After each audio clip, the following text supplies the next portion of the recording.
is a printout here from Dwight Pentecost on the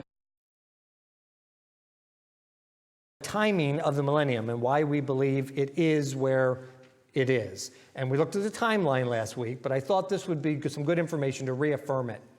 So here's my consensus. If I asked you, everyone in this room tonight, by and large, without question, would agree that, yeah, the millennium is after the tribulation. It's a 1,000-year period of time. It's at least 7 years from now.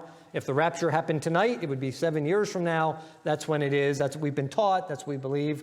Why? Why do we believe that? Why do we stick to that?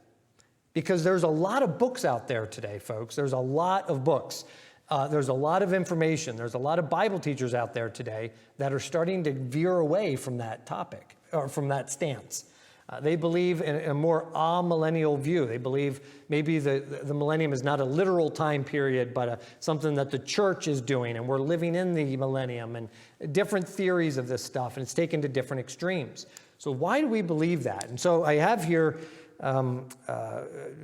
Dwight Pentecost lettered these A through K, so however many numbers that is. My grandson Branson could tell you off the top of his head what number letter K is, but I don't know. I'd have to count it on my fingers.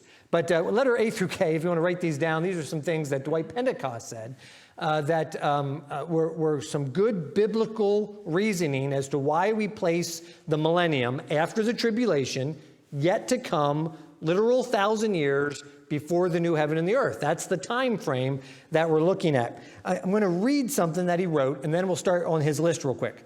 God's earthbound covenants to both Abraham and David guaranteed to Israel an everlasting earthly kingdom, and that they would be the channel of blessing to all the families of the earth. It seemed that these covenants and promises would fail when Israel was divided into two kingdoms at 1009 BC. After this, God raised up many prophets who continued to emphasize to Israel that God would still bring to pass his promises to them, but he would use different means of doing it. 16 of these prophets left writings concerning the coming king and kingdom. Note in these following passages, we're going to look at some of them, that because of the rebellion of Israel, they were to go into captivity and be scattered among the nations, where there would be, quote, many days. After this, they would be gathered back to their own land and be brought very low because of the oppression of the Gentiles. Then they would be delivered from the nations by the Messiah, who would come from glory to set up the kingdom. Dwight Pentecost then gives probably 50 to 60 different Bible references to support everything he just wrote. We're not going to look at all those tonight. So letter A, when will this kingdom be set up? Letter A, it'll be set up at the return of the king from glory. Matthew 25, verse 31. We're going to start in Matthew 25, verse 31. I want to look at these, a number of these passages as we have time to tonight. I think they're very important. Matthew 25, starting in verse 31. A lot of, obviously, all of this has to do with the millennial kingdom. We're going to take out the parts that we want to tonight that are relevant to the topic tonight. So in Matthew 25, 31, when the Son of Man shall come in his glory and all the holy angels with him, and then shall he sit upon the throne of his glory, and before him shall be gathered all the nations, and he shall separate them one from another, as a shepherd divideth his sheep from the goats. And so we're about to see the judgment of the sheep of the goat and the goats. The judgment. That's the judgment at the beginning of the millennial kingdom. We're going to look at that later on in our study on the millennium. But tonight we wanted to look at verse 31, which we read, when the Son of Man shall come in his glory and all the angels with him, and he shall sit on his throne. And so the kingdom will be set up when? At the return of the king from glory. So when he comes back, that's when the kingdom's being set up. Again, this is to refute the idea that perhaps maybe we're living in the kingdom right now. All the pictures and good things you saw about the millennial kingdom, you should be witnessing them because we're in it right now. That's what they teach. That would be wrong. That's not what the Bible teaches, and that's what we're going to establish tonight, okay? Letter B.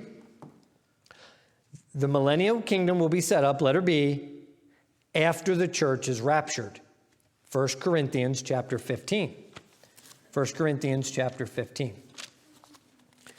And please understand, because of time, I'm pulling out one of his verses, usually the first one that he gives us. There are a number, but we're going to look at least one of each of these tonight. 1 Corinthians 15, verse number 51. 15:51, these are verses that I would normally use at a funeral. Behold, I show you a mystery. We shall not all sleep, but we shall all be changed. In a moment, the twinkling of an eye at the last trump. For the trumpet shall sound, the dead shall be raised incorruptible, and we shall be changed. For this corruptible must put on incorruption, and the mortal must put on immortality. And when this corruptible shall have put on incorruption, and the mortal will put on immortality, then shall be brought to pass the saying that is written, death is swallowed up in victory. We could go down through the rest, down to verse 58, but I'll stop right there. So after the church is raptured, that must come first. We could continue to look at passages, for example, in 1 Thessalonians, in Zechariah, in Jude, and so forth. I'm going to stop right there. Letter C. The millennial kingdom must happen after the future tribulation. For Christ does not come to earth with the saints until then. Christ comes back with the saints at the end of the tribulation period. That's when he comes back. We know this, but Matthew 24:15. We're going to go back to Matthew 24. We were just in 25. Go back to Matthew 24 if you would like to there with me. Matthew 24. And starting in verse 15, this passage goes all the way down to verse 31, but let me read a little bit of this. 24:15, when ye therefore shall see the abomination of desolation spoken of by Daniel the prophet, stand in the holy place, whoso readeth, let him understand. Then let them which be in Judea flee into the mountains. Can we jump over to verse 29, just for the sake of time? Verse 29, immediately after the tribulation of those days shall the sun be darkened, the moon shall not give her light, the stars shall fall from heaven, the powers of the heavens shall be shaken. Then shall appear the sign of the Son of Man in heaven, and then shall all the tribes of earth mourn, and they shall see the Son of Man coming in the clouds of heaven with power and glory. He shall send his angels, a great sound of trumpet. They shall gather together his elect from the four winds, from one end of heaven to the other. I'm going to stop right there at the verse number 31. And so we see that these things are happening after the tribulation. Jesus Christ talks about what happens with Daniel, the prophecy of the abomination of desolation. That's the Antichrist going in 3.5 years through the tribulation period, and blasphemy in the temple that is built there in Jerusalem at that time. And thus we see the great tribulation begin, the last 3.5 years of the tribulation period, and concludes with, then will come the Son of Man in glory with all of his angels with him. Then he'll gather everyone together. So we're just setting the timetable here. Letter D. The millennial kingdom will be set up, letter D, after the great apostasy and the revelation of the Antichrist, because the Antichrist is destroyed at Christ's coming to earth. 2 Thessalonians chapter 2. 2 Thessalonians chapter 2. Just kind of doing a Bible study tonight on the timing of the millennium. I want to make sure we have good Bible references and a good time frame. In other words, if someone says, well, maybe the millennium is, we'll be like, wait a minute. The Bible talks about the fact that the Antichrist is already done. The Bible talks about the fact that it's after the tribulation. The Bible talks about the fact that it's when Christ comes back with the saints.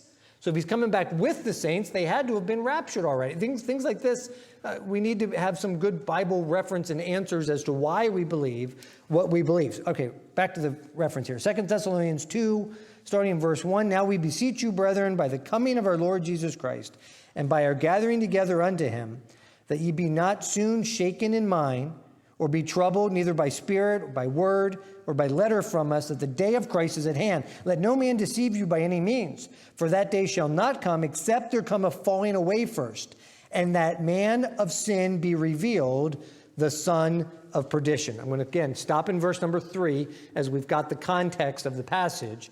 So first what has to happen is the son of man, the son of perdition, the Antichrist, is revealed.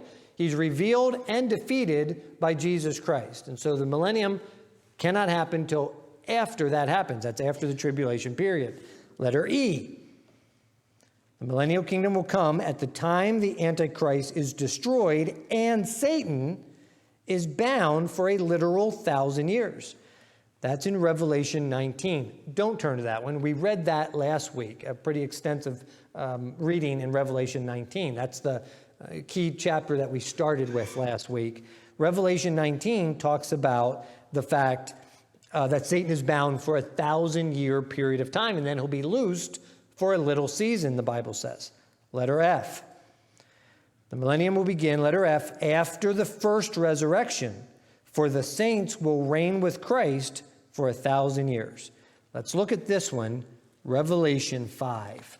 Revelation 5.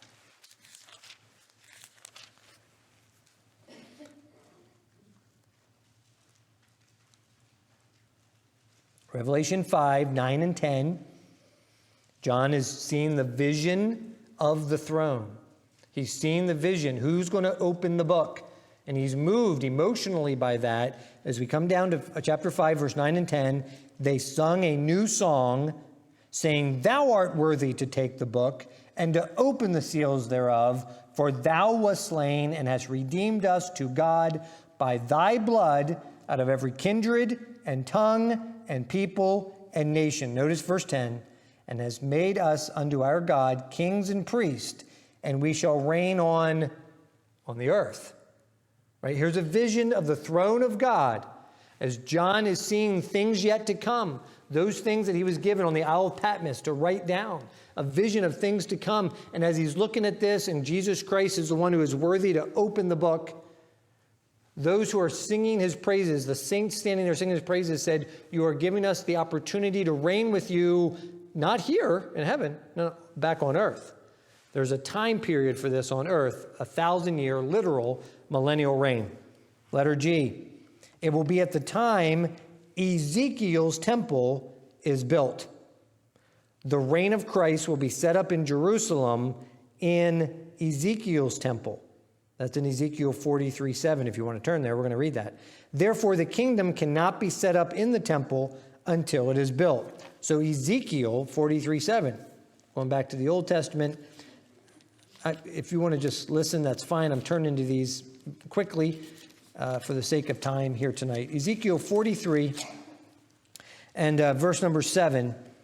"And he said unto me, Son of man, the place of my throne, the place of the soles of my feet, where I will dwell in the midst of the children of Israel forever. And my holy name shall the house of Israel no more defile, neither they nor their kings by their whoredom, nor by their carcasses of their kings in their high places." I'm going to stop right there.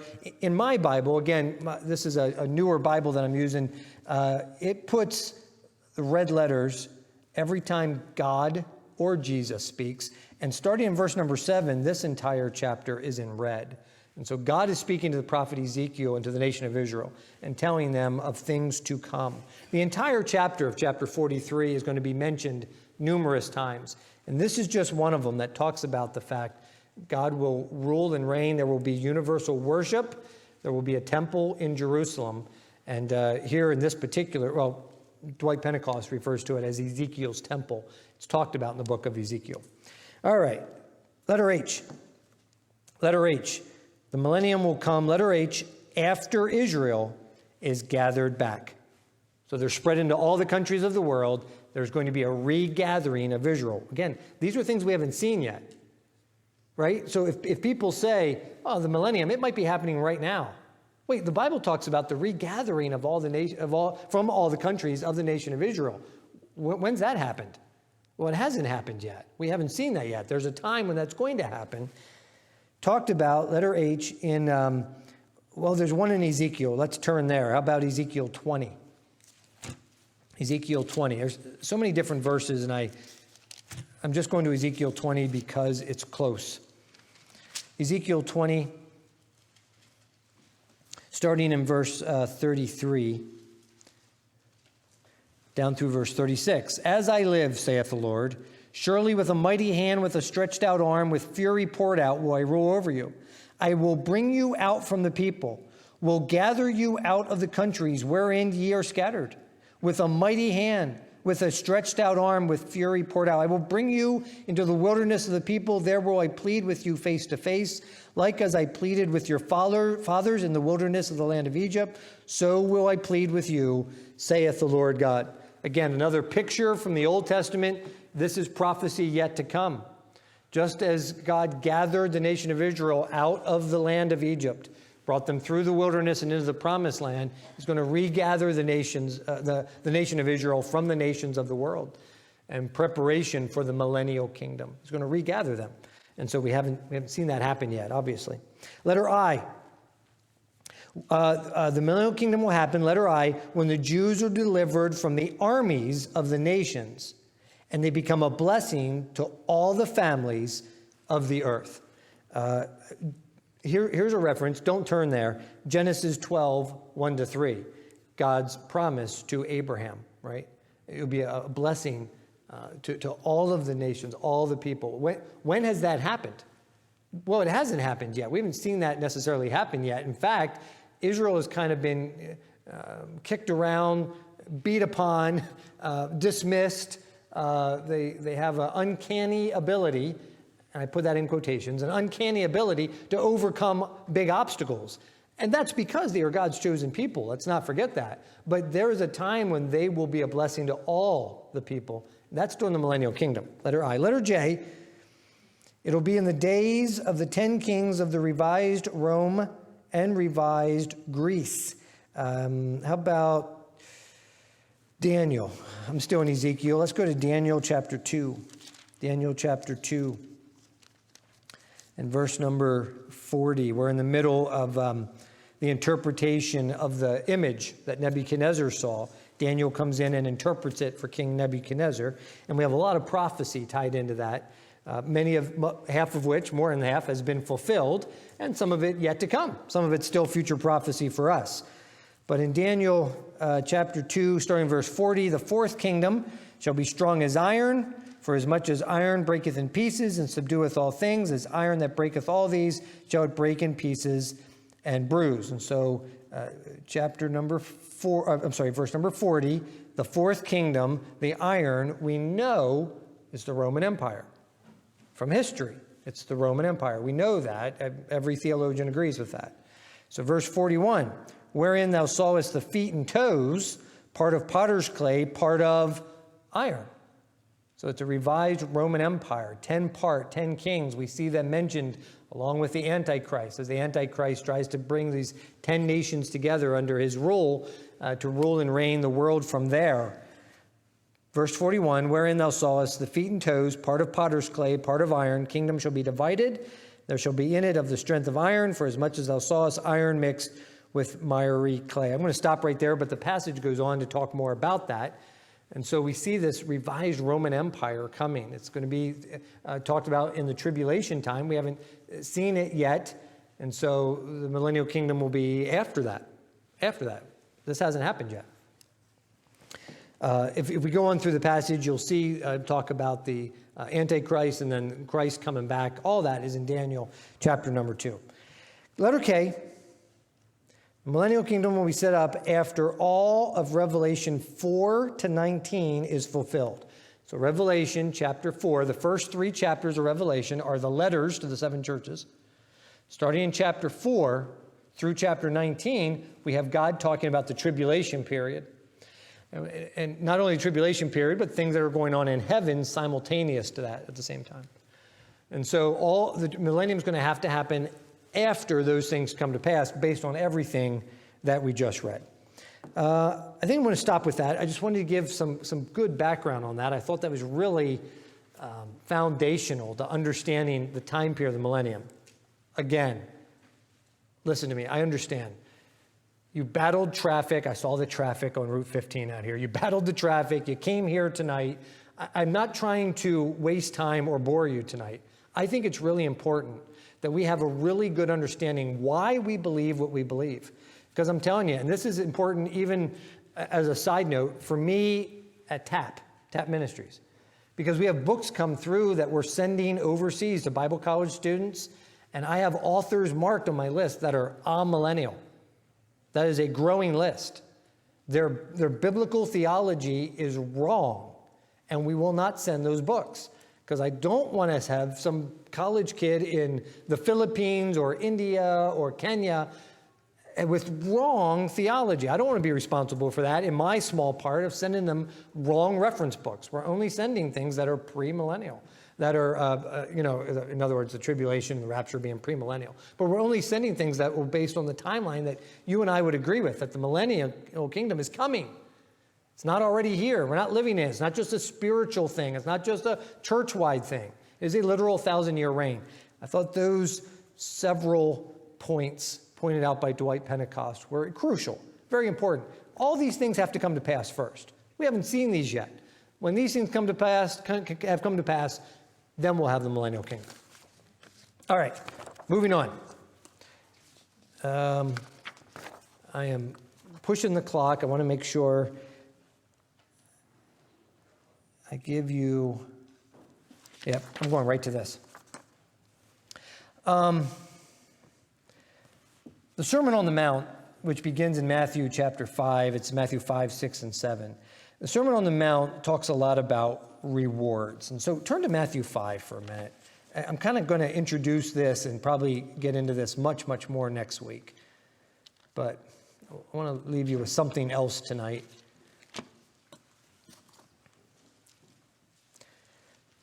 Matthew chapter 5.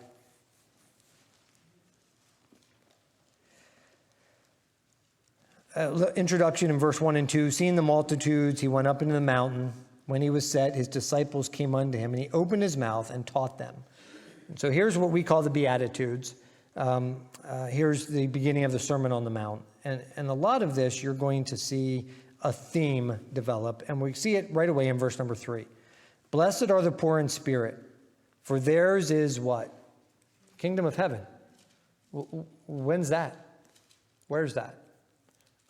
Obviously, my point is we're going to see that in the millennial kingdom. The millennial kingdom is a time that Christ is giving reward for those who have been faithful. Well done, thou good and faithful servant. We're going to look at that particular parable in great detail in a couple weeks. But, remember, he gives the one who had invested the 5 talents, he gives them more because they're going to need that in the kingdom to come.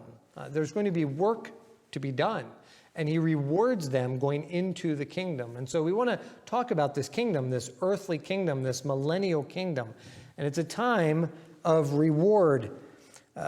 Greek word, and I'm not a Hebrew and Greek guy, folks. That wasn't something I studied much in Bible college, and so I'm quoting other people. If I read something Hebrew and Greek, trust me, it's Greek to me, all right? The word mistos here in the Greek means reward. It's a payment for work done. Jesus is speaking of the inheritance here as a reward for a humble, trusting life.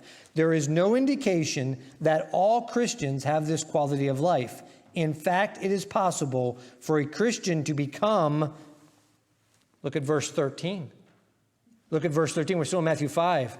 Ye are the salt of the earth, but if the salt have lost its savor, wherewith shall it be salted? It is thenceforth good for nothing, but to be cast out and to be trodden underfoot.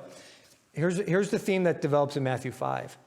There is reward for faithfulness, and there is loss of reward for losing your saltiness. Verse number 13 talks about the salt being thrown out.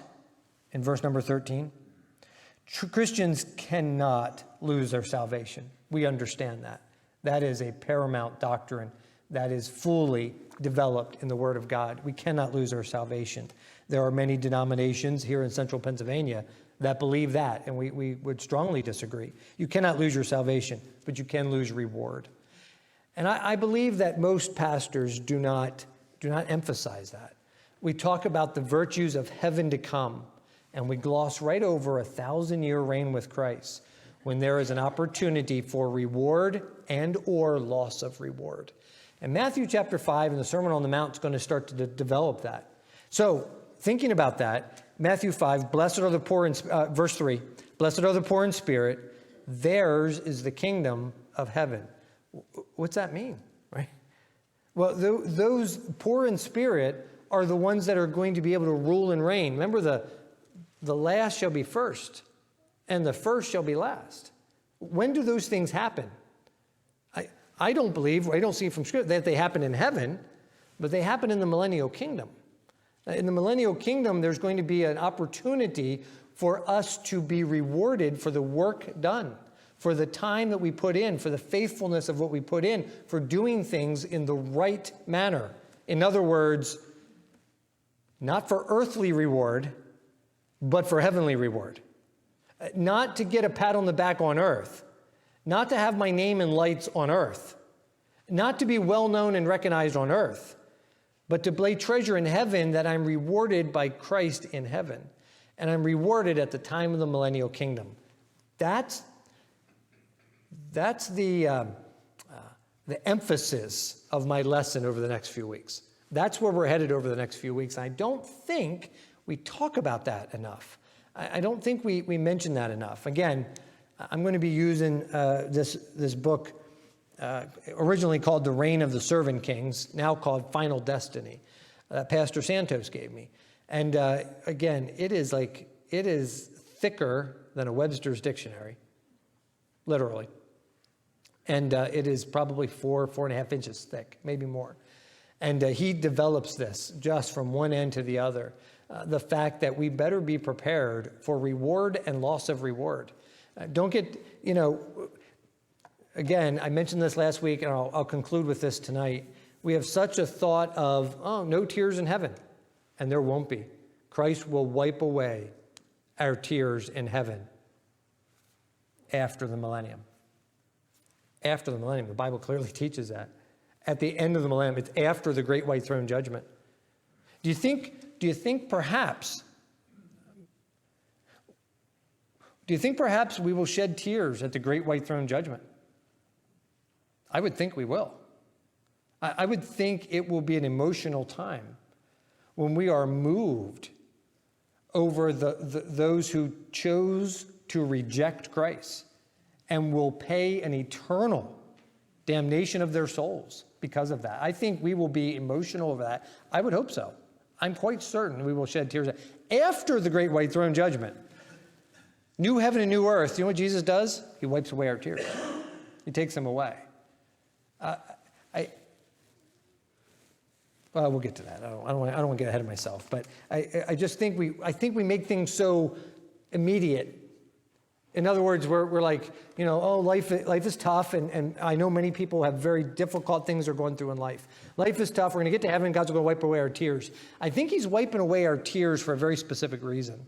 I think he's wiping away the tears that we shed because we wasted our life, number one, and number two, because of people that we cared about that are thrown into the lake of fire, folks. I think there will be a real good reason for us to be shedding tears. Christ wipes them away.